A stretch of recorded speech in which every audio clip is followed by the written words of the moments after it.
Hello, friends. Welcome to Fire with yours truly, Dr. Clint Parker. It's been said that complaining is like bad breath.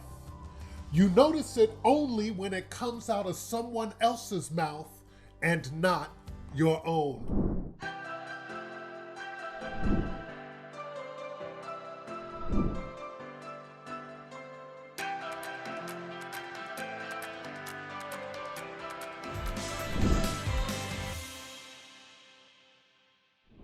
When Job first faced his problems, he responded with praise to the Lord because he was completely focused on him.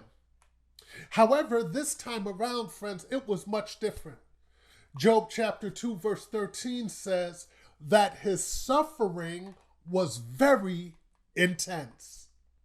And chapter 2, all the way to chapter 33, tells us that in his suffering, Job had to endure painful boils from head to toe, severe itching, loss of appetite, unbearable discomfort, sleeplessness. His condition caused him to have countless sleepless nights, decaying, discolored, shriveled up skin that was infested with worms, scabs, and oozing with pus, severe breath odor and loss of teeth, intense fever, and dramatic weight loss. Friends, these overwhelming conditions caused Job to complain because he was distracted. And Job was distracted by his inner pain. Chapter 7, verse 11 says, "Therefore I will not keep silent. I will speak out in the anguish of my spirit. I will complain in the bitterness of my soul." Chapter 10, verse 1, he says, "I loathe my very life. Therefore I will give free rein to my complaint and speak out in the bitterness of my soul." Lean in on this, friends. Lean in for a moment. When life is really bad, are you quick to complain or are you quick to call on God? Something to think about. Tremper Longman commented on this when he said, in the midst of his sufferings, it would take great self-control not to speak. And he was unwilling to exercise such discipline. Friends, it is very clear that Job was distracted and stopped connecting with God like he used to. And the question that we want to ask is, when you get distracted by the troubles that come in your life, do you disconnect from God? Or do you draw closer to him knowing that he's going to see you through? For a more detailed discussion about Job's connection with God, see tip number 1. Friends, Job complained because his focus was wrong. In chapter 21, verse 4, he says, "Is my complaint directed to man? Why should I not be impatient? Why do the wicked live on, growing old and increasing in power?" Job was wrongfully distracted, paying attention to the destiny of those who don't know God instead of focusing on himself and his situation. He wrongly thought that God was absent because in chapter 23, verses 2 through 3, he said, "Even today, my complaint is bitter. His hand is heavy in spite of my groaning. If only I knew where to find him. If only I could go to his dwelling." Friends, earlier in the book, we found that Job knew exactly where to find God because he had a close relationship with him and met with him daily. So, friends, what we see about Job's life is complaining is draining. Let me ask you a question. On a scale of 1 to 10, how would you rate your response in hard times? 1 being very poor, chronic complainer, 10 being very good, one who constantly calls on God. How would you rate your response? Elmer Smith really was on target when he said Job continued to complain about his sorrowful condition. He did not call on God for healing or restoration. He never asked for it. James chapter 4 verse 2 says, you do not have because you do not ask. And my friends, have you ever found yourself so consumed by your trouble, so consumed by your tragedy, so consumed about your financial hardship, so consumed about the report you got from the doctor, so consumed about the fallout that has caused inner pain, so consumed by your work condition, so consumed by all of these difficulties, family issues, trauma, drama, distress, so consumed that you never bothered to ask God to help you through it. That's exactly what happened with Job.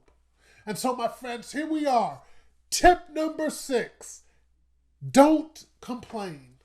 Don't let your difficulties distract you. Please stay focused on God. Friends, how many of you know that complaining is offensive to God? Numbers chapter 11 verse 1 says, now when the people complained, it displeased the Lord. For the Lord heard it and his anger was aroused.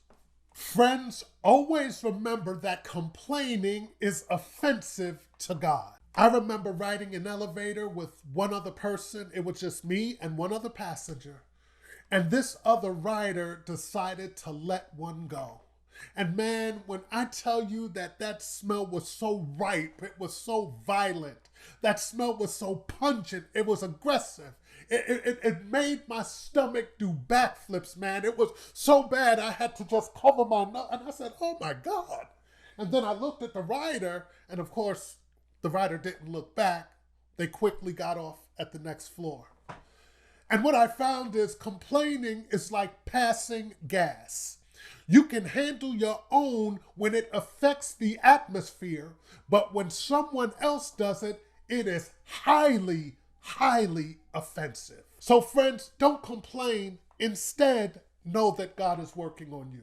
Philippians chapter 2, verses 13 through 14 says, it is God who is working in you, enabling you both to desire and to work out his good purpose. Do everything without complaining. My friend, be encouraged because God is working on you. It reminds me of this piece of ebony that complained daily. I mean, when the woodcrafter was carving, trimming, shaving, drilling holes into this piece of ebony, I mean, this piece of wood complained nonstop. Till finally the wood craftsman said, hold on, whoa, hold on. He said, listen here, without me drilling these holes into you, without me shaving, trimming, cutting, and carving you up, you would be a useless piece of ebony forever. Now you may think that I'm trying to destroy you, but I'm developing you into a musical instrument so that you can be of much greater use and be of much greater value. So friends, God is using our problems to prepare us for much greater use, which makes us of much greater value. So when that trial comes your way, that trouble, that hardship, that suffering, that difficulty, you fill in the blank for whatever it is, know that God has a plan for both you and me, and his goal is to prepare us for much greater use. So also, friends, when it comes to complaining, we have to remember to be conscious of the Lord's return, which is why we should not complain. James chapter 5, verse 9 says, do not complain against one another, my brothers and sisters, so that God will not judge you. The judge is near and ready to appear. Friends, when Christ comes back, you want to be found doing the right thing, such as calling on his name in prayer, such as connecting with him through praise, worship and adoration. So even in the midst of your trials and troubles, you have your mouth opened wide to God and just giving him glory, honor, and praise, because you know that he's working it all out. So when he returns for you and me, we want him to find us connecting with him and calling on his name instead of complaining. Be conscious of the Lord's return. Don't complain. Instead, call on God because he cares about you. Psalm 55, verses 16 through 17, as well as verse 22, says, "But I call to God, and the Lord will save me. I complain and groan morning, noon, and night, and he hears my voice." Notice the psalmist is not complaining to other people. He's laying his burdens to God. Then it says, verse 22, "Cast your burden on the Lord, and he will sustain you. He will never allow the righteous to be shaken." And the parallel passage to this is found in 1 Peter chapter 5, verse 7. "Cast your cares on him because he cares for you." So friends, in the midst of our troubles, no matter what it is that we're facing in life, no matter how high the heat gets, no matter how heavy the burden gets, no matter how painful the problem is, my friends, we should not complain, because God cares for us. And when we cast these cares before him, he will take care of us. My friends, God is concerned about you, and he's concerned about me. No matter what comes our way, we can call on him, cast these cares upon him, and know that he's deeply concerned about us.